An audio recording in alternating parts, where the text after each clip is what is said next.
예배 자리로 나오신 성도님들을 주님의 이름으로 환영합니다. 다 함께 자리에 일어나셔서 주연절 후 네 번째 주일 예배로 하나님께 나아가도록 하겠습니다.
볼지어다 내가 문 밖에 서서 두드리노니 누구든지 내 음성을 듣고 문을 열면 내가 그에게로 들어가 그와 더불어 먹고 그는 나와 더불어 먹으리라. 아멘. 존귀하신 하나님, 저희들에게 복 주시려고 주일을 구별해 주시고 세상의 온갖 걱정과 근심과 무거운 짐을 내려놓고 예배의 자리로 나오게 하시니 감사드립니다. 오늘도 주님 안에서 참된 평안과 안식과 기쁨을 누리는 주일이 되게 하여 주옵소서.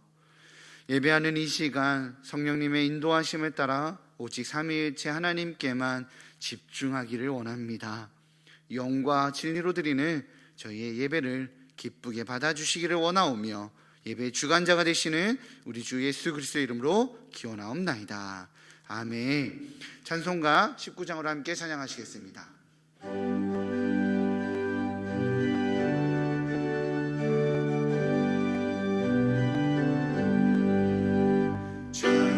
찬송하는 소리 있어 사람 기뻐하도다. 하늘 아버지의 이름 거룩하도다. 세상 사람 찬양하자. 거룩하신 하나님께 할렐루야 할렐루야 할렐루야.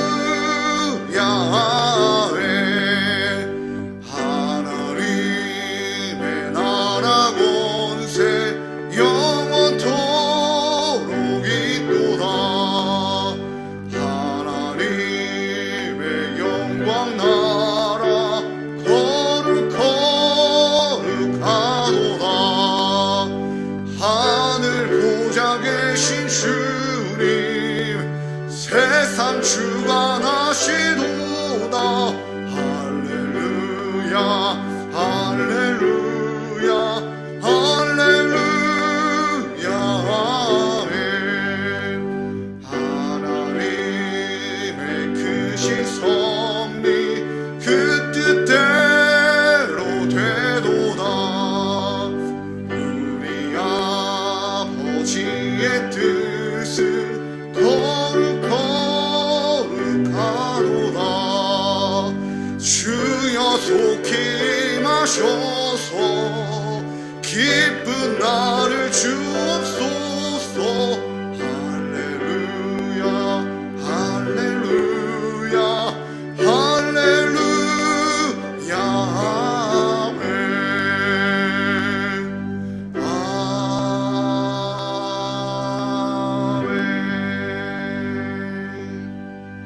아멘. 자리에 앉으신 후에 성시를 교독하겠습니다. 성시 교독문은 나라사랑입니다. 주보일면이나 화면을 참고해 주시기 바랍니다. 내가 비옵는 것은 그들을 세상에서 데려가시기를 위함이 아니요 다만 악에 빠지지 않게 보존하시기를 위함이니이다. 내가 세상에 속하지 아니함 같이 그들도 세상에 속하지 아니하여 싸움나이다. 그들이 진리로 거룩하게 하옵소서. 아버지의 말씀은 진리니이다. 아버지께서 나를 세상에 보내신 것 같이 나도 그들을 세상에 보내었고 또 그들을 위하여 내가 나를 거룩하게 하오니 이는 그들도 진리로 거룩함을 얻게 하려 함이니이다. 아버지여, 아버지께서 내 안에 내가 아버지 안에 있는 것 같이 그들도 다 하나가 되어 우리 안에 있게 하사 세상으로 아버지께 나를 보내신 것을 믿게 하옵소서. 내게 주신 영광을 내가 그들에게 주었사오니 이는 우리가 하나 된 것 같이 그들도 하나가 되게 하려 함이니이다. 아멘. 다 같이 기도하시겠습니다.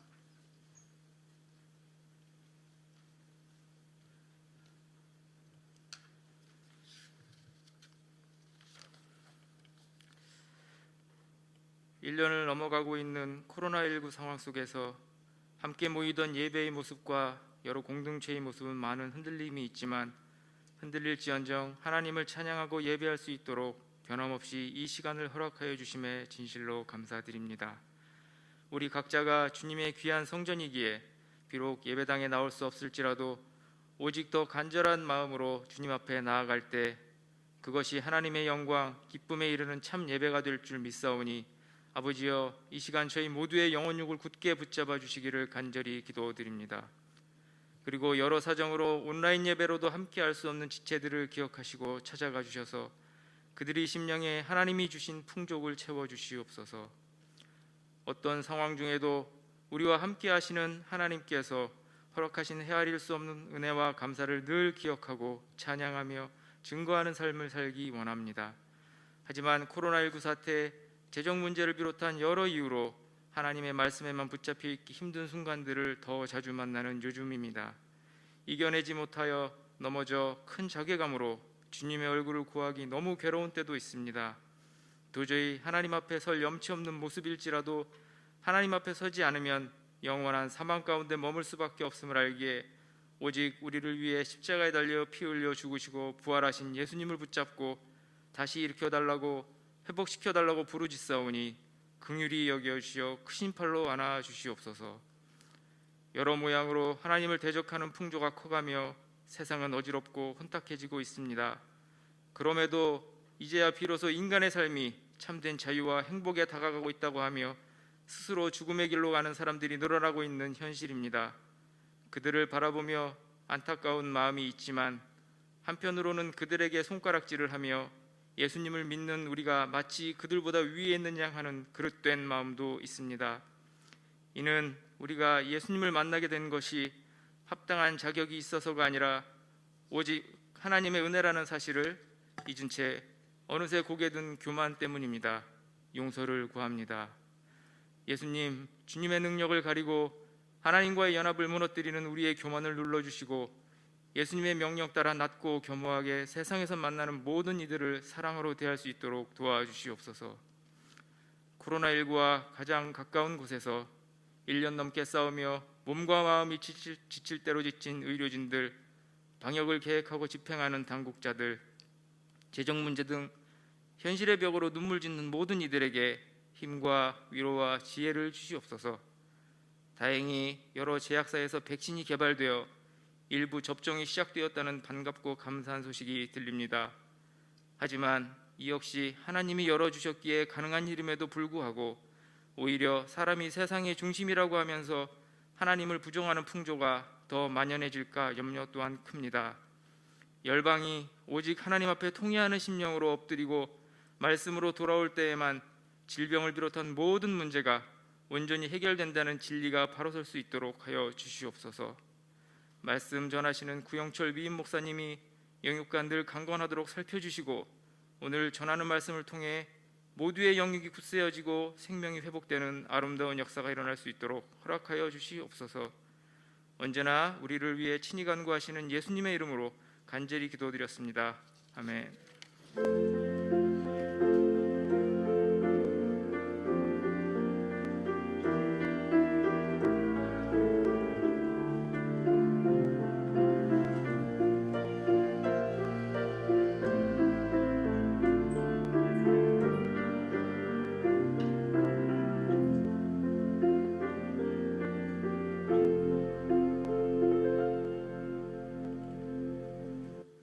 자리에 일어나셔서 마음과 정성을 다해 드린 예물을 봉헌하겠습니다.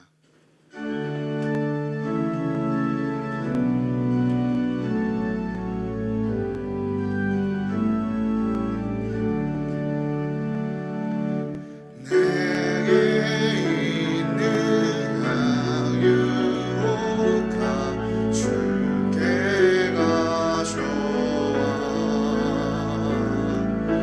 그 발 위에 입 맞추고 대드립니다.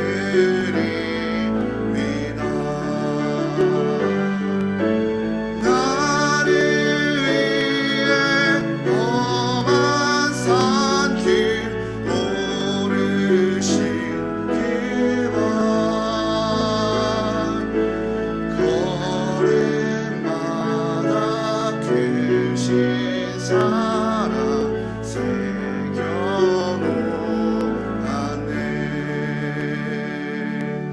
내게 있는 향유가 주께 가져와 그 발 위에 입 맞추고 대드립니다. 주님 다시 이 땅 위에 임하실 그때 주의 크신 사랑으로 날 받아주소서.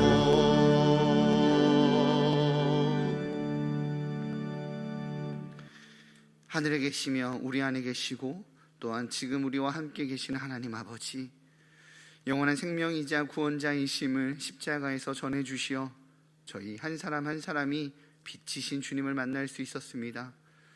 코로나로, 건강의 어려움으로, 경제적 힘겨움으로 짙은 안개 같은 삶을 살아간다 할지라도 부활과 영원한 생명을 주신 주님께서 모든 어둠 속에서도 소망이 있기에 주어진 삶을 감사함으로 살아갈 수 있습니다. 주님, 저희의 모든 어려움을, 저희의 모든 연약함을 안으시고 하늘의 도움과 땅의 돌보심으로 채우고 공급하여 주옵소서. 모든 것의 창조자이신 주님께 저희들의 모든 것 역시 주님의 것이라는 믿음의 고백을 11조로 드립니다. 작은 믿음의 고백을 받으시고 주님의 그늘 아래 거하는 삶이 되게 하여 주옵소서. 모든 상황 속에서도 주님이 함께 하시기에 감사헌금을 드립니다. 세상과 다른 하늘 소망으로 기쁨의 일상이 되게 인도하여 주옵소서. 주님의 사랑과 돌보심이 모든 이들에게 흘러가길 바라는 마음으로 구제 헌금과 지정 헌금을 드립니다.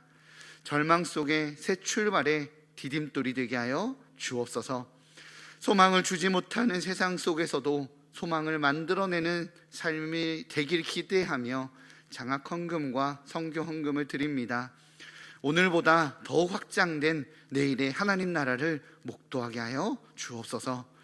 믿음의 고백들 위해 하나님의 풍성하심을 누리게 하시고 들풀도 입히시고 하늘의 새도 먹이시는 주님의 돌보심을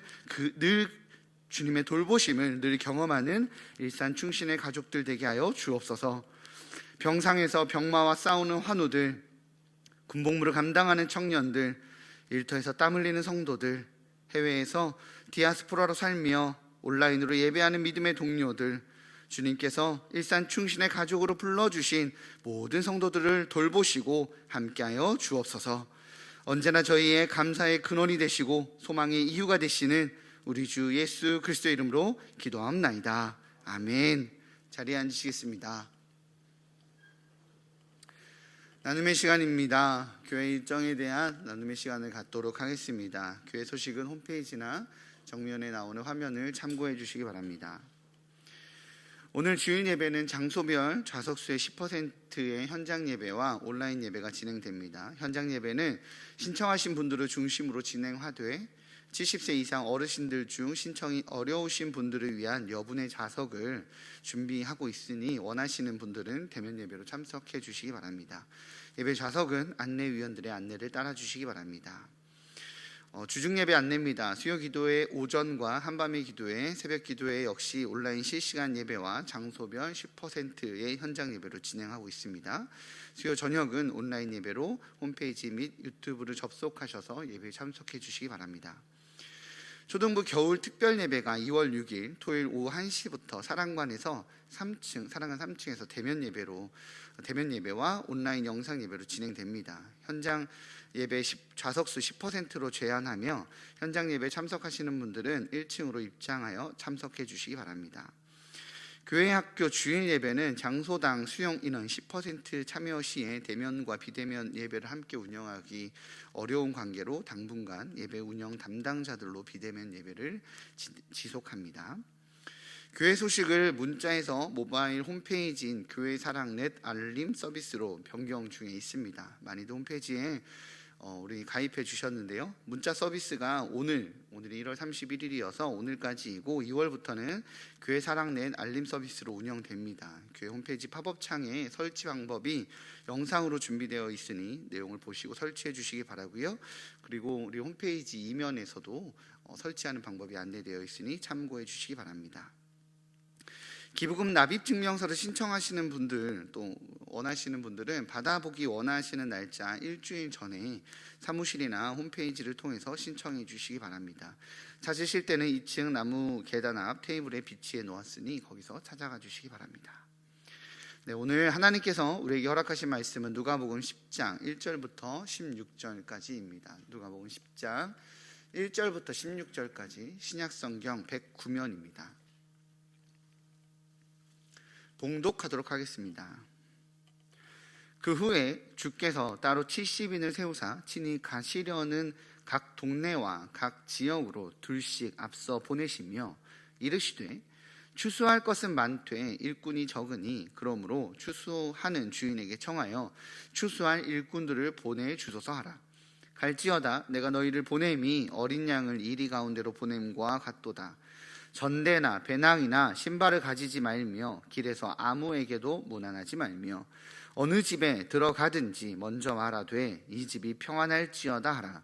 만일 평안을 받을 사람이 거기 있으면 너희의 평안이 그에게 머물 것이요 그렇지 않으면 너희에게로 돌아오리라. 그 집에 유하며 주는 것을 먹고 마시라. 일꾼이 그 삭을 받는 것이 마땅하니라. 이 집에서 저 집으로 옮기지 말라. 어느 동네에 들어가든지 너희를 영접하거든 너희 앞에 차려놓은 것을 먹고 거기 있는 병자들을 고치고 또 말하기를 하나님의 나라가 너희에게 가까이 왔다 하라. 어느 동네에 들어가든지 너희를 영접하지 아니하거든 그 거리로 나와서 말하되 너희 동네에서 우리 발에 묻은 먼지도 너희에게 떨어 버리노라. 그러나 하나님의 나라가 가까이 온 줄을 알라 하라. 내가 너희에게 말하노니 그날에 소돔이 그 동네보다 견디기 쉬우리라.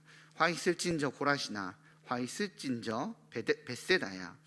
너희에게 행한 모든 권능을 두로와 시돈에서 행하였더라면 그들이 벌써 베옷을 입고 제에 앉아 회개하였으리라. 심판 때에 두로와 시돈이 너희보다 견디기 쉬우리라. 가버나움아 내가 하늘에까지 높아지겠느냐 음부에까지 낮아지리라. 너희 말을 듣는 자는 곧 내 말을 듣는 것이요 너희를 저버리는 자는 곧 나를 저버리는 것이요 나를 저버리는 자는 나 보내신 이를 저버리는 것이라 하시니라. 아멘. 이 시간 시온 찬양 네 찬양 읽겠습니다.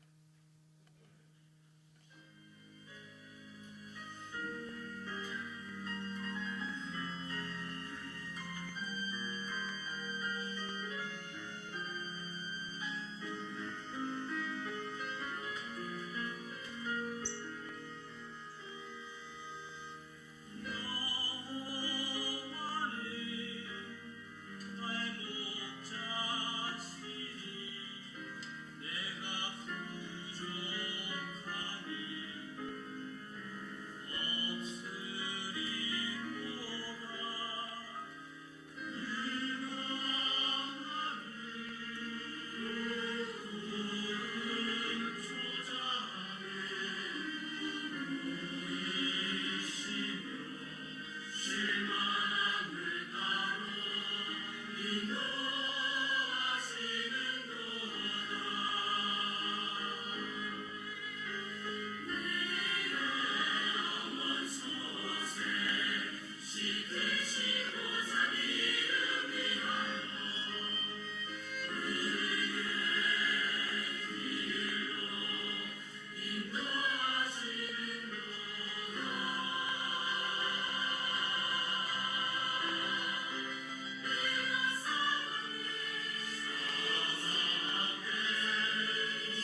아멘.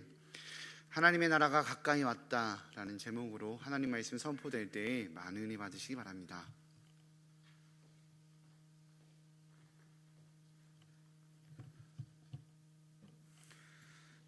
오늘도 예배 자리에 나오신 여러분 모두에게 하나님의 은총이 함께 하시길 축원합니다. 요사이 자녀를 둔 부모들은 아파트에 살면서 층간소음으로 인해서 많은 다툼이 많아지자 땅을 사서 집을 짓는 사람들이 생겨나고 있습니다. 한 아이가 몸이 좋지 않아서 병원에 갔더니만 스트레스성 위궤양이라는 진단을 받았습니다. 위인즉슨 엄마가 아이에게 하는 말의 90%가 발 뒤꿈치 들고 다녀라, 뛰지 마라, 그러한 말이었기 때문입니다. 그래서 집을 짓기로 결정하고 아이가 마음껏 뛰놀 수 있는 집을 지었습니다. 가족이 함께 모여 사는 집이 있다는 것 참으로 행복하고 감사한 일입니다. 그래서 사람들은 온 세상의 아름다운 것을 여행하지만은 집에 돌아와서는 결국은 역시 우리 집이 최고야, 이렇게 말합니다. 아무리 누추하고 허름한 집이라 할지라도 자기 집에 들어가면은 밖에 비가 오고 눈보라가 쳐도 어떤 것보다 마음 편히 쉬고 깊이 잠들 수 있습니다. 그것이 바로 집입니다. 1852년 4월 미국의 한 시민이 알제리에서 사망을 했습니다. 그런데 그가 죽은 지 31년이 지났을 때 미국 정부는 그의 유해를 본국으로 이송해 오는데 유해를 실은 군함이 입항하는 순간 군악대 연주와 예포 소리가 울려 퍼졌고 대통령과 국무위원을 포함한 수많은 사람들이 거대한 환영 퍼레이드를 벌였습니다. 그런데 매우 흥미롭고 놀라운 사실은 환영 퍼레이드의 주인공이 바로 평범한 소시민에 불과했던 죽은 사람이었다는 것입니다.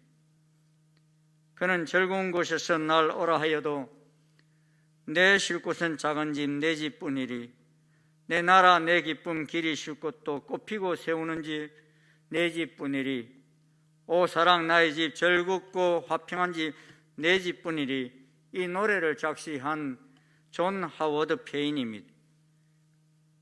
이 홈 스위트 홈 노래는 지금까지도 미국뿐만 아니라 전 세계 수많은 사람들에게 사랑받고 있습니다. 그런데 이 집이라는 울타리보다도 더 중요한 울타리가 있습니다. 그것은 나라라는 울타리입니다.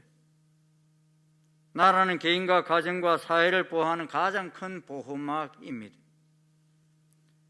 며칠 전 미국 대통령이 바뀌자 온두라스의 수많은 사람들이 미국으로 가기 위해 장거리 여행을 시작하자 과테말라와 멕시코가 긴장하고 있습니다. 왜냐하면 미국이 이들을 받아주겠다고 하지도 않았는데 그들이 자국에 몰려들게 되면 또 다른 사회 문제가 발생하기 때문입니다. 베네수엘라와 같은 나라는 한 나라인데 대통령은 두 사람인 지경입니다. 우고 차베스 대통령이 되었기에 대통령이라고 하고 우고 차베스는 자신이 대통령이라 하고 세계 열방은 차베스가 부정선거에 의해서 대통령이 되었기에 그를 대통령으로 인정하지 않고 국회의장인 과이도를 베네수엘라 대통령으로 인정하고 있는 상태입니다. 나라는 세계 제1의 석유 매장량을 자랑하지만 복지 시스템만 발전시키고 제조업을 제대로 가동시키지 않다 보니 나라가 온통 수입에 의존하게 되고 물가는 천정부지로 올라 빵 하나를 사기 위해서 돈 다발을 한 다발을 가져가야 하는 인플레가 일어나 백성들은 이웃 나라에까지 가서 몸을 파는 지경에까지 이르렀습니다. 한국에 가서 촬영하신 분의 영상을 보니 차에 기름을 넣고서는 칫솔 하나 주니 그렇게 돈도 안 주고 칫솔 하나 줬는데 그렇게 고마워하는 모습을 보았어요. 아이들은 학교에 와 있지만 선생님이 번급을 타지 못해 일하러 가는 바람에 가르칠 선생님이 없어 놀고 있는 그런 지경이었습니다. 나라가 있기는 있는데 나라 같지 않는 상태입니다. 그런가 하면 한편 나라에서는 우리나라와 기업과 그리스도인들의 도움으로 마을이 다시 살아나고 나라가 회복되어지는 모습도 보게 됩니다. 에티오피아와 같은 나라입니다. 72년 전 이 땅에 6천여 명의 군인들이 와서 자유를 위해서 많은 이들이 목숨을 잃었습니다. 그 땅에 이제 우리가 빚을 갚는 심정으로 가서 도움으로 말미암아 다시 나라는 회복되고 있는 모습을 보고 있습니다. 춘천시가 에티오피아 자매결연을 맺고 대학생들이 자원봉사자로 가서 섬기고 또 기업이 희망마을을 만들어 가장 열악한 마을을 가장 살기 좋은 나라로 바꾸어지고 있고 이번 1월에는 한국의 한 선교단체에서 300여 명의 유태인 크리스찬들이 전 세계로 이스라엘로 돌아오는 그런 놀라운 역사도 있었습니다. 이는 성경의 언약대로 마지막 때에 이스라엘로 돌아올 것을 예언되어진 말씀이 성취되고 있는 일인 것입니다. 나라가 형성되기 위해서는 국토와 주권과 영토가 있어야 합니다. 그런데 자기 나라를 잃어버리고 전쟁이나 이념 등으로 더 이상 그 땅에 살 수가 없어 박해를 피하여 떠나는 사람들이 있습니다. 세계사를 보느라면 창세 이후로 지금까지 세상은 끝없는 전쟁과 난리가 계속되고 있습니다. 그런데 성경을 읽다 보면 나라는 이 세상 나라만 있는 것이 아닙니다. 예수님께서는 이 땅에 오셨을 때부터 시작해서 성천하실 때까지 직전까지 이 나라, 즉 하나님의 나라 건설에 대해서 말씀하고 계심을 알 수 있습니다. 사실 사복음서에서는 교회라는 말이 3번밖에 언급이 안 됩니다. 교회라는 단어는 사도행전에서 본격적으로 등장하고 있습니다. 그런데 하나님 나라는 말은 누가복음만 해도 30번 이상 언급되고 있습니다. 이 말은 교회는 예수님이 이 땅에 계실 때보다 성천하신 이후 본격적으로 시작되었다는 말입니다. 그런데 예수님께서 이 땅에 오셔서 공적 사역을 시작하시면서 처음으로 외치신 말씀이 마가복음 1장 15절에 기록되어 있는데 그 말씀이 무엇입니까? 이르시되 때가 찼고 하나님 나라가 가까이 왔으니 회개하고 복음을 믿으라 말씀하십니다. 예수님은 이스라엘 회복의 때와 시기는 아버지께서 자기 권한에 두셨으니 너희가 알 바가 아니요 오직 성령이 너희에게 임하시면 너희가 권능을 받고 예루살렘과 온 유대와 사마리아와 땅끝까지 이르러 내 증인이 되리라 하셨습니다. 내 증인이 무슨 증인입니까? 하나님 나라 건설의 증인입니다. 그래서 오순절날 성령님이 임하신 후에 제자들은 그 하나님 나라를 깨닫기 시작합니다.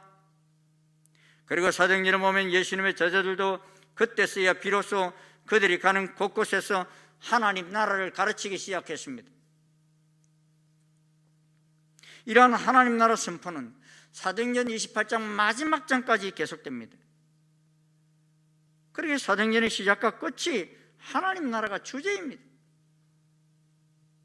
그런데 이렇게 하나님 나라가 본격적으로 선포되기 전에 예수님께서 이미 제자들을 각 동네로 보내실 때 이 하나님 나라 예고편을 말씀하고 있습니다. 그 내용이 오늘 본문 누가복음 10장에 기록되어 있습니다. 본문을 보면 예수님께서 12 제자들을 파송하셔서 각 마을로 다니며 모든 귀신을 제어하며 병을 고치며 곳곳에 복음을 전하게 하셨습니다. 그리고 그 후에 70인 전도대들을 세우셔서 친히 가시려는 각 동네 각 지역으로 둘씩 짝을 지어서 보내었습니다. 그러면서 복음 전도자로서의 자세를 알려주시면서 그들에게도 병자를 고치며 선포하라는 말씀이 있습니다. 그 말씀 바로 하나님의 나라가 너희에게 가까이 왔다 하라 하신 것입니다. 복음 전도자들이 이 동네 저 동네를 다니지만 모든 동네가 다 영접한 것이 아닙니다. 그 동네들 가운데는 전도자들을 핍박하는 동네들도 있었습니다. 그래서 예수님께서 갈지어다 내가 너희를 보냄이 어린 양을 이리 가운데 보낸 것 같도다 하셨습니다. 그리고 어느 동네에 들어가든지 너희를 영접하지 아니하거든 그 거리로 나와서 말하기를 너희 동네에서 우리 발에 묻은 먼지도 너희에게 떨어버리노라. 그러나 하나님 나라가 가까이 온 줄을 알라 하라 하셨습니다.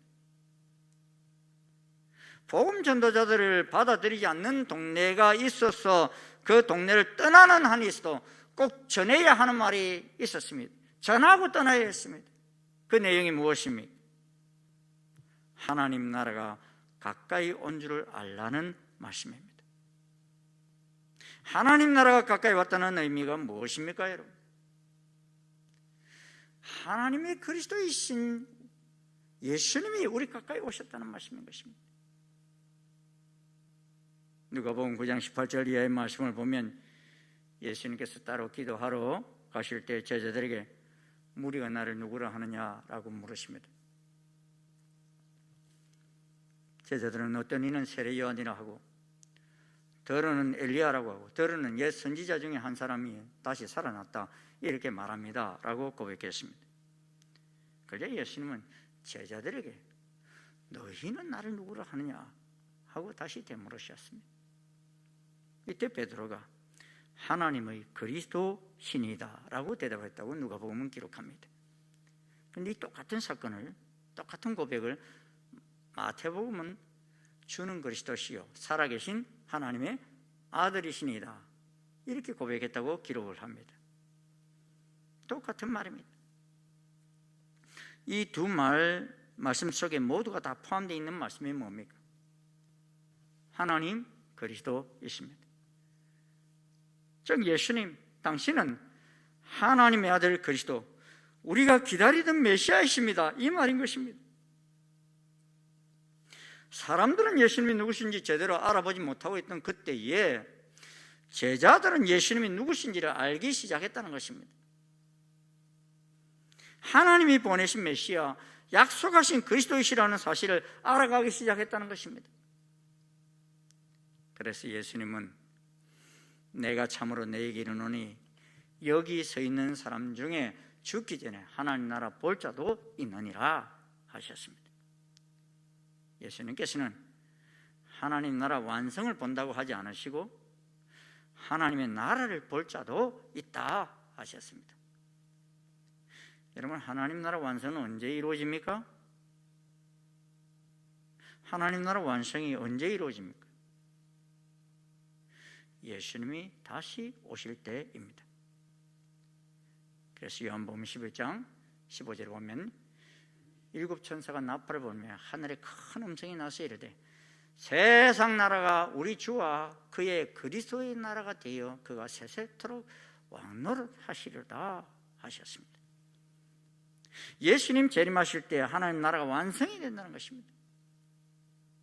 이 하나님 나라 왕이 누구십니까? 예수님이십니다. 그러므로 예수님이 이제 육신을 입고 우리 가운데 오신 사건은 하나님 나라를 건설하시고 완성케 위해 오셨기에 가까이 오셨다는 것입니다. 그래서 70인 전도대를 보내실 때도 두 번이나 하나님 나라가 너에게 가까이 왔다, 가까이 온 줄로 알라라고 알리라고 하신 것입니다. 하나님 나라가 가까이 온 이 사실을 알리기 위해 예수님은 우리를 부르셨습니다. 누가복음 10장 1절 이하를 보면 예수님께서 12제자를 파송하신 후에 70인 제자를 또 세우셔서 예수님이 가시려고 하는 동네 각 지역에 앞서 두 사람씩 짝지어서 보냈습니다. 그러니까 70명이니까 35개의 팀이 이루어져서 각 동네로 각 지역으로 간 거죠. 이유가 무엇입니까? 누가복음 4장 43절에 보면 예수님께서는 한 동네에서 온갖 병자를 고치시고 귀신 들린 자를 밤새 고치셨습니다. 여러분, 예수님이 가시는 곳마다 귀신을 내어 쫓아주신 이유가 무엇입니까? 예수님은 귀신을 내어 쫓음으로 하나님 나라가 거기 이미 임했음을 증거하시는 것입니다. 사탄의 나라에 속해 있는 자를 해방시키셔서 하나님 나라 백성으로 이동시키신 것입니다. 바로 하나님의 구원 통치가 실현된 것입니다. 귀신이 쫓겨가면 하나님 나라가 실현됨을 의미하는 것인데 예수님의 오심으로 인해 하나님 나라가 실현되는 것을 보여주신 것입니다. 그런데 사람들은 예수님께서 한 동네에 오셔서 밤새 사역하시고 한적한 곳에 가셔서 좀 쉬시니까 그곳까지 어떻게 찾아와 가지고 우리를 떠나가지 마십시오. 강건하여 막습니다. 아직도 병든 자, 귀신 들린 자가 많으니 다 고쳐주시고 떠나지 말라는 것입니다. 하지만 예수님은 몸은 하나이시기에 온 동네 열방에 있는 나라들까지 혼자서 다 다니실 수가 없습니다. 그래서 예수님께서는 남아 있어 달라고 하는 그 동네 사람들에게 내가 다른 동네에서도 하나님 나라 복음을 전하여야 하리니 나는 이 일을 위하여 보내심을 받았다 말씀하십니다. 내가 온 가장 중요한 목적은 하나님 나라 복음을 온 동네에 온 세상에 전하여야 하는 것이라는 것입니다.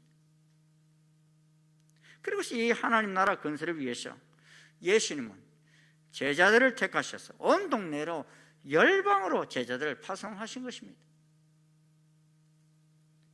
그러므로 이들이 예수님이 부여하신 권세와 능력을 가지고 예수님이 가시고자 하신 모든 것을 향하여 앞서 나아간 것입니다. 그리고 우리를 하나님의 대사라고 부릅니다. 더 자세히 말하면 하나님 나라의 대사입니다. 딱 우리가 일본 대사, 미국 대사 이런 말들 하잖아요. 그 나라의 대사인데 우리는 하나님 나라 대사입니다.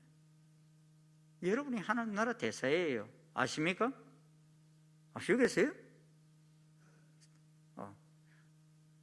옆 사람에게 한번 말씀해 보십시오. 당신은 하나님의 나라 대사입니다. 대사님 존경합니다. 대사가 뭡니까? 그 나라의 대통령이나 왕으로부터 권한을 부여받아서 다른 나라에 가서 왕적 권세를 가지고 사역하는 사람입니다. 그러므로 예수님께서 70인 전도대를 파송하시면서 이런 말씀을 하십니다. 누가복음 10장 16절이죠. 너희 말을 듣는 자는 내 말을 듣는 것이요 너희를 저버리는 자는 곧 나를 저버리는 것이요 나를 저버리는 자는 나 보내신 이를 저버리는 것이니라 하셨습니다. 놀랍지 않습니까, 여러분? 사람들은 예수님이 구세주라고 전하는 여러분들을 무시하고 거절하기도 하지만 예수님은 여러분을 일심동체로 여기신다는 것입니다. 요한복음 17장을 보면 예수님께서는 이제 십자가를 앞두고서 마지막으로 이렇게 또한 제자들을 위해서 기도하시는 그런 기도문이 실린 것을 보게 됩니다. 그런데 예수님께서는 이 제자들과 전도대들을 보내시는 이유를 그 말씀 속에 열거하고 있습니다. 요한복음 17장 21절입니다. 우리 한번 같이 한번 읽어보십시다. 시작. 아버지여, 아버지께서 내 안에 내가 아버지 안에 있는 것 같이 그들도 다 하나가 되어 우리 안에 있게 하사 세상으로 아버지께서 나를 보내신 것을 믿게 하옵소서. 예수님은 하나님의 보내신 자입니다. 그런데 보냄을 받은 전도대들은 예수님이 보내신 자들입니다. 왜 보내셨습니까? 세상으로 하여금 하나님께서 예수님을 보내신 것을 믿게 하기 위해서입니다. 무엇으로 믿게 하기 위해서라는 것입니까? 예수님이 하나님의 아들 그리스도이심을 믿게 하기 위해서라는 것입니다. 우리 예수 믿는다 그러지 않습니까? 여러분이 예수 믿는다는 그 고백은 예수님의 하나님의 아들 그리스도이심을 믿는다는 것입니다. 아멘. 그래서 요한복음의 기록 목적을 뭐라고 말씀하고 있습니까? 20장 31절 한번 같이 또 읽어보시겠습니다. 시작. 오직 이것을 기록하면 너희로 예수께서 하나님의 아들 그리스도이심을 믿게 하려 함이요 또 너희로 믿고 그 이름을 힘입어 생명을 얻게 하려 함이니라. 요한복음의 기록 목적이 무엇이라는 것입니까? 우리가 예수님의 하나님의 아들 그리스도이심을 믿게 하려 하기 위해서이고 또 우리가 믿고 예수님의 이름을 힘입어서 생명을 얻게 하기 위해서 이 요한복음을 기록했다는 것입니다. 예수님께서 제자들과 전도대를 보내시는 또 하나의 이유가 있습니다. 요한복음 17장 27절 23절 말씀입니다. 같이 한번 내려보시겠습니다. 시작. 곧 내가 그들 안에 있고 아버지께서 내 안에 계시오. 그들로 온전함을 이루어 하나가 되게 하려 함은 아버지께서 나를 보내신 것과 또 나를 사랑하신 같이 그들도 사랑하신 것을 세상으로 알게 하려 함이로소이다. 하늘 아버지께서 예수님을 얼마나 사랑하셨습니까? 예수님께서 세례를 받으실 때 하늘로부터 들려왔던 소리가 무엇입니까? 이는 내 사랑하는 아들이요 내 기뻐하는 자라 하는 말씀입니다. 그런데 그 하나님, 우리를 사랑하시고 그 예수님이 예수님만 사랑하신 것이 아니라 우리도 사랑하신다는 것입니다. 하나님이 우리를 사랑하신다는 증거가 무엇입니까? 피조물인 우리를 위해서 가장 사랑하시는 독생자 예수 그리스도까지 우리의 죄를 대속하기 위해서 십자가에 내주셨다는 것입니다. 그래서 우리가 아직 죄인 되었을 때 그리스도께서 우리를 위하여 죽으심으로 하나님께서 우리에게 대한 자기의 사랑을 확정하셨다 하셨습니다. 전도대를 파송하신 이유가 무엇입니까? 하나님께서 세상을 사랑하사 독생자를 보내신 것을 세상이 알게 하기 위해서라는 것입니다. 이 하나님의 사랑을 모르다 보니 이 세상을 창조하신 예수님이 자기 땅에 오셨는데도 자기 백성들이 영접하지 않는다는 것입니다. 그러므로 하나님 나라 완성이 무엇입니까? 온 세상 열방으로 하여금 예수님은 하나님이 우리를 사랑하사 보내신 하나님의 아들 그리스도이시다 하는 것을 알게 하는 것입니다. 그래서 요한복음 17장 3절에 보면 영생은 건 유일하신 참 하나님과 그가 보내신 자 예수 그리스도를 아는 것이니다 그랬습니다.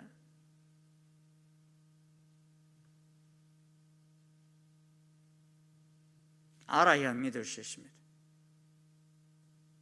세상은 자꾸만 예수님을 4대 성인 중에 한 사람으로 몰아가려 합니다. 거짓말입니다. 예수님은 유일한 구원자이시오 예수님만이 하나님이 보내신 그리스도이십니다. 믿으십니까 여러분? 그럼 우리 예수님 말씀하시기를 내가 곧 길이요 진리요 생명이니 나로 말미암지 않고는 아버지께로 올 자가 없느니라 하셨습니다. 사실 이 선포 때문에 십자가에 달려 돌아가셨지만 진실을 되돌릴 수는 없습니다. 하나님께로 나아가는 길은 예수님이 유일한 길입니다. 예수님은 우리로 하여금 하나님 나라 백성으로 입성할 수 있도록 길이 되어주신 유일한 분이십니다. 보십시오 여러분, 온두라스 사람들이 저렇게 불법으로 미국에 들어가려 합니다만 사실 미국 시민권을 가지고 있다면 온두라스에 태어났었어도 그가 미국에 들어가는데 아무런 어려움이 없습니다. 내가 어느 나라 사람이냐, 어느 나라, 어느 국가의 시민이냐 하는 것이 이토록 중요한 것입니다.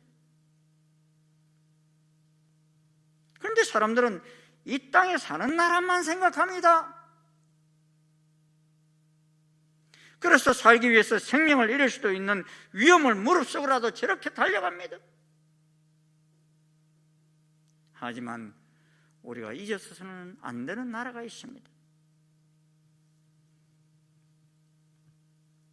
우리가 이 땅에 사는 나라는 길어야 100년이지만 우리가 앞으로 살아가야 할 나라는 영원한 나라라는 사실을 기억해야 합니다. 그런데 우리는 하나님이 예비해 놓으신 하나님 나라에 들어갈 수도 있고 여전히 사탄이 만들어 놓은 나라 속에 살다가 죽어서 영원히 꺼지지 않는 지옥불에 타는 그런 나라에 가서 살 수도 있습니다. 아무리 그 나라를 부인하려 해도 그 나라는 우리 가까이 와 있습니다. 여러분은 지금 어느 나라에 살고 계십니까? 하나님이 우리를 사랑하셔서 회복시키기 위해 예수님을 보내주셔서 만드신 그 나라에 살고 계십니까? 아니면 세상이 만든 나라, 바로가 만든 나라, 로마의 황제가 만든 나라, 자기 의를 이루기 위해서 만든 자기 나라에 살고 있습니까? 예수님을 하나님의 아들 그리스도이심을 믿고 고백하는 이들을 보내는 것은 한 사람이라도 더 그 하나님 나라 백성을 삼아 쓰기 위해서입니다. 이를 위해서 예수님은 우리를 부르셨고 우리에게 예수 그리스도의 권세와 능력을 주셔서 우리를 보내십니다. 그러므로 우리들이 가는 곳마다 예수님이 가진 것과 동일한 역사들이 일어납니다. 예수님을 영접한 가정마다, 동네마다, 나라마다 그곳에 하나님 나라가 건설되는 것처럼 예수님을 그리스도로 믿는 여러분들을 영접하는 곳마다 그곳에 하나님 나라가 건설되어지는 것입니다. 예수님께서는 이 하나님 나라 건설을 우리들을 통해서 완성시켜 나가길 원하십니다. 그래서 이 하나님 나라 건설에 우리를 추수할 일꾼으로 부르셨습니다. 그래서 예수님께서는 제자들을 택하시고 온 동네로 가서 하나님 나라가 너희에게 가까이 왔다라고 외치게 하고, 제자들에게 기도를 가르치시면서도 너희가 기도할 때 이렇게 기도하라 하시고서는 아버지여 이름이 거룩히 여김을 받으시오며 나라가 임하시오며, 나라가 임하시오며, 무슨 나라가 임하라는 거예요? 하나님 나라가 임하시기를 원한다고 기도하라 하신 것입니다. 이 하나님의 나라가 오게 하여 주시며 그 뜻을 하늘에서 이루신 것 같이 땅에서도 이루어 주시기를 기도하라는 것입니다. 로마 황제는 로마의 나라를 온 땅에서 건설하려 합니다. 그런데 예수님은 하나님의 나라가 온 땅에 심겨지기를 기도하라 하셨습니다. 이 예수는 부활하신 후 성천하시기 직전에도 하나님 나라에 관한 일들을 말씀하셨습니다. 하나님 나라는 가까이 왔지만 아직 미완성입니다. 그래서 예수님의 권세와 능력을 제자들에게 주셔서 예루살렘에서부터 땅끝까지 이 하나님 나라 건설을 위한 증인으로 우리를 부르셨습니다. 이제 예수님께서 이 땅에 오신 이후로 하나님 나라 백성들을 채우기 위한 추수가 이미 시작되었습니다. 그런데 곡식을 심을 때가 있다면 추수할 때가 있듯이 지금 우리들이 살아가는 이 시대는 이제 추수의 마지막 때를 살고 있습니다. 예수님은 이 추수의 마지막 때까지도 한 심령이라도 더 하나님의 나라 백성으로 부름받기를 원하십니다.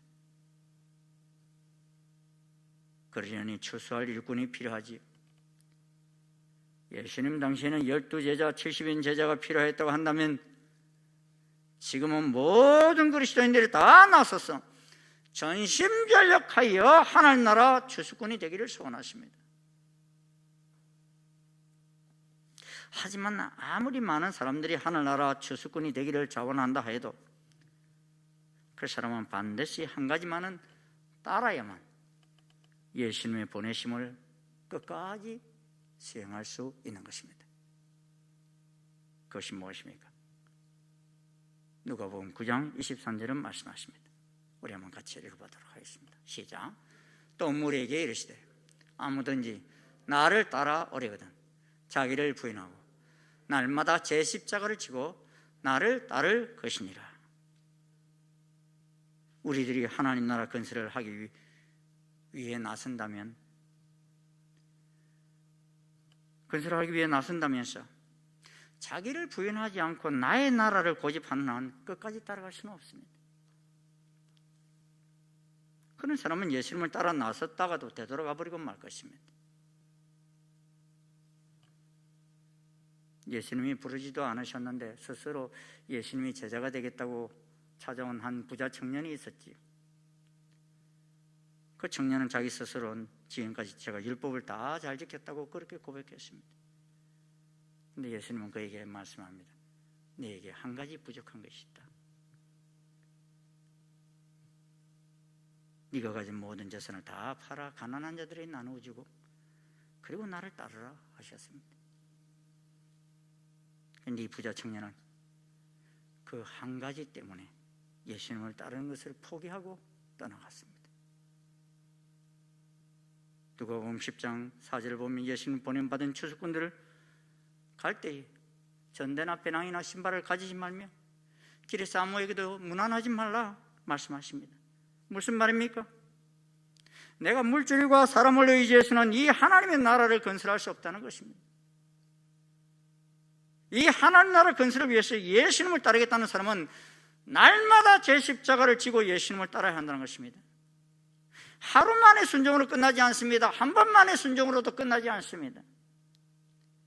예수님 다시 오실 때까지 날마다 자기 십자가를 지고 따라야 합니다. 그러므로 예수님이 지신 십자가 부족해서 우리 보고 제 십자가를 지고 오라 하셨습니까? 아닙니다. 예수님께서는 우리를 구원하기 위해서 십자가에서 다 이루셨습니다. 테텔레스타이 하시. 그런데 하나님의 나라 완성을 위해서는 우리가 함께 지고 가야 할 십자가가 남아있는 것입니다. 하나님은 이 하나님 나라를 건설하겠다고 나오는 모든 제자들과 함께 이 나라를 이루시기를 원하시기 때문입니다. 최근에 저는 김범석 목사님이 쓰신 역전이라는 책을 읽고서 참 부끄러움과 함께 참 많은 감동을 받았습니다. 한평생 쪽방 사역을 하셨던 목회자의 아들로서 자라면서 너무 아버지가 많은 고생을 하는 그 모습을 보면서 절대로 자신은 목사는 하지 않으리라는 결심을 하였던 그였지만 하나님의 강건하심으로 목사가 되었고 아버지와 똑같이 취약계층민들을 자활을 위한 사역에 헌신을 함으로 인해서 이제는 세계 열방 속에서 하나님 나라를 건설해가고 있는 귀한 분이십니다. 그는 교수가 될 비전을 가지고 공부하던 중 형님의 부도로 인하여 집안이 지게 된 빚을 갚느라 과일 장사를 시작했습니다. 근데 그때 하나님께 기도하기를 너무 엄청난 빚이었기 때문에 그 빚을 다 갚을 수도 없다 생각해서 그런 기도를 했는지 빚만 다 갚게 해주신다면 신학 공부를 다시 하여서 목사가 되겠습니다 하고 그렇게 소원 기도를 했어요. 그런데 너무 장사가 잘 돼가지고요 4년 만에 빚을 다 갚아버린 거 있잖아요.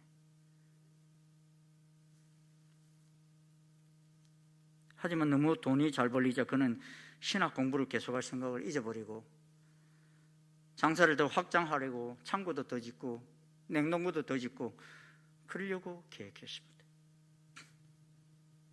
그때 그의 아내가 제동을 걸었어요. 당신이 빚만 다 갚으면 신학 공부를 다시 하겠다고 하나님께 서원하지 않았나? 그런데 그 서원 다 집어던지고 돈 잘 번다고 사업 확장을 한다고 하면 안 되지요. 그런 것이 3박 4일 휴가를 계획하고 갔다가 이 부부싸움으로 인해서 1박 2일 만에 집으로 돌아온 거는 7일 만에 그 잘되는 사업을 다 접어버리고 신학교로 다시 갔고 서울역전에서 노숙자를 돌보는 사역을 계속 이어갔습니다. 똥폭탄에다가 폭력에다가 아내 유산까지 수없는 어려움 속에서도 그는 자기 나라 건설을 부인하고 하나님께서 자신에게 맡겨주신 사명을 향해 날마다 제 십자가를 지고 걸어가는 싸움을 계속합니다. 그 과정 속에서 많은 실패가 있었고 실수도 있었습니다.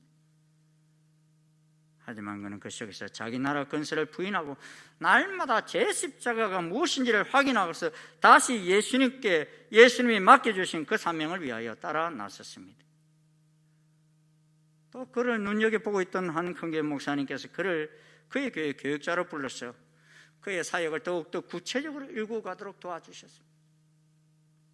그래서 이제는 한 노숙자 교회만이 아니라 열매 나눔 재단의 사무총장이 되어서 탈북자 사역과 비민국 사역 등 다양한 사역을 열방 속에서 일구어 나가고 있습니다. 그는 가장 낮은 자리에서 그 사역을 일구어 가는 것이 너무 힘들어 몇 번이나 도망을 가려고 하다가도 하나님 앞에서 다시 돌아와 꼬꾸라지곤 했습니다. 자기 나라를 건설하려고 기도할 때는 잘 응답도 하지 않으시는 하나님 앞에서 답답해하면서도 자기가 져야 할 십자가의 길이 무엇이라는 것을 깨닫는 즉시 자기를 부인하며 예수님을 따라 나섰기에 곳곳에 많은 나라에 하나님 나라를 건설할 수 있었고 지금도 확장해 가고 있음을 보게 됩니다. 왜 역전이라는 책 제목을 붙였을까 생각해 봤어요. 서울역 앞에서 노숙자 사역을 하였기에 역전이라 붙였을 수도 있고 또 그 인생이 역전의 역전으로 거듭되었기에 이렇게 붙였겠다 여기기도 하였습니다. 김범석 목사님과 사모님은 죽은 후에도 하나님 나라 들어가실 것입니다. 그런데 지금 이 땅에 사시는 동안에도 예수님의 보내심을 받아 이 땅에서도 하나님 나라를 열심히 건설해 가고 계십니다. 사랑하는 충신 성도 여러분, 우리는 우리 자신에게 한번 물어보십시다. 나는 지금 나의 나라를 건설하기 위해서 전심전력하고 있는지, 예수님의 부름에 응답하여 하나님 나라를 건설하기 위해 자기를 부인하며 날마다 제 십자가를 지고 달려가고 있는지 말입니다. 주님이 우리를 부르시는 그 부름에 응답하여 하나님 나라 건설의 마지막 일꾼으로서 날마다 함께 달려가시는 우리 모두가 되시기를 주의 이름으로 축원합니다. 축원합니다. 예, 기도하겠습니다. 하나님 감사합니다. 주님 가장 사랑하시는 예수님을 보내셔서 저희들을 사단의 권세 아래 사단의 나라 안에 속해 있던 저희들을 하나님 나라 백성으로 삼아 주셨고 또 저희들을 아버지 하나님 택하셔서 이 하나님 나라의 건설의 일꾼으로 추수꾼으로 동력자로 함께 부르신 그 은총을 감사합니다. 주님, 주께서는 우리를 하나님 나라 건설의 일꾼으로 부르셨는데 우리는 나의 나라를 건설하느라 이 하나님 나라 건설을 다 망각하고 잊어버리고 살고 있지는 않는지 우리 자신을 다시 한번 깨워 주시옵소서.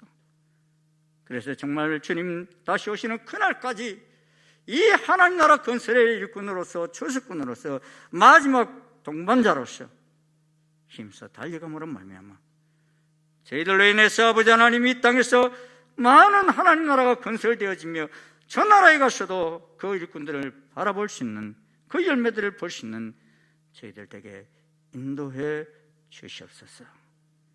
예수님 이름으로 기도드리옵나이다. 아멘. 다 자리에서 일어나셔서 635장 찬송 함께 부르시겠습니다.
지금은 하나님의 나라를 회복하기 위해서 우리 가까이 왕으로 오신 우리 주 예수 그리스도의 한량없으신 은혜와 하나님 아버지의 지극하신 사랑과 성령님의 교통 역사 인도하심이 오늘 주님의 부름을 따라 온 세상 열방을 세상 끝날까지 하나님의 나라를 건설해 가고자 나아가는 아버지 모든 주의 자녀들 머리머리 위에 그 발걸음 위에 지금부터 영원토록 함께 하옵시기를 간절히 축원하옵나이다.